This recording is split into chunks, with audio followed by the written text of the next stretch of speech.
À l'audience de ce jour a été évoquée cette affaire qui est une affaire qui doit inquiéter aujourd'hui la population. Pourquoi? Parce qu'elle met en évidence qu'il peut y avoir des actes extrêmement dangereux et criminels commis éventuellement contre les personnes qui interviennent à la demande de l'ARS pour procéder à la politique de vaccination.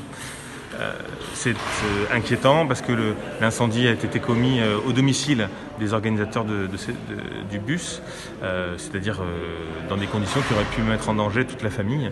On aurait pu assister à un embrasement du domicile de mes clients, et donc on n'est pas du tout sur un acte politique ou militant, comme parfois on peut en voir, avec peu de débordements à la suite. Là, on est vraiment avec un risque majeur pour la sécurité de mes clients.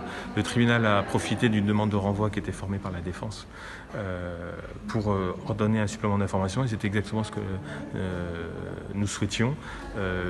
Nous ne croyons pas à l'hypothèse d'un acte spontané, même si le profil psychologique de la personne qui est aujourd'hui poursuivi donne le sentiment qu'il aurait pu, s'il était coupable, avoir commis un acte répété vu son passé judiciaire, mais pour nous il y a forcément une instigation. Le lieu n'était pas anodin, le bus ne se trouvait pas sur une voie publique, donc il n'était pas une cible visible de n'importe qui aurait pu avoir une idée un peu folle. Il fallait l'identifier, il fallait faire des surveillances, il fallait se présenter sur place, il fallait aussi se doter des outils pour l'incendier. On a comptabilisé à peu près 5 bouteilles Molotov plus un accélérateur de feu qui aurait été utilisé.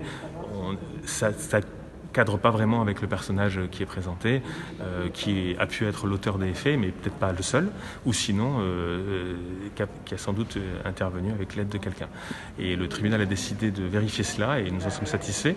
L'objectif étant d'identifier tous les auteurs et tous les complices pour éviter que la sécurité de mes clients soit en jeu à nouveau. La procureure disait que c'était une personnalité influençable, donc il aurait pu effectivement faire l'objet de personnes qui soient commanditaires, des gens qui sont contre le vaccin par exemple. On sait aujourd'hui que on est dans une période où beaucoup de passions s'expriment autour du débat vaccinal.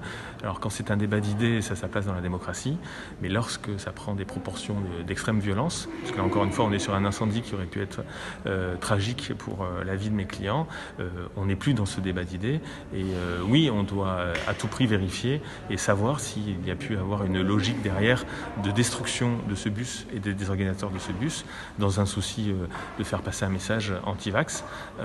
Là, les limites seraient débordées si c'est le cas.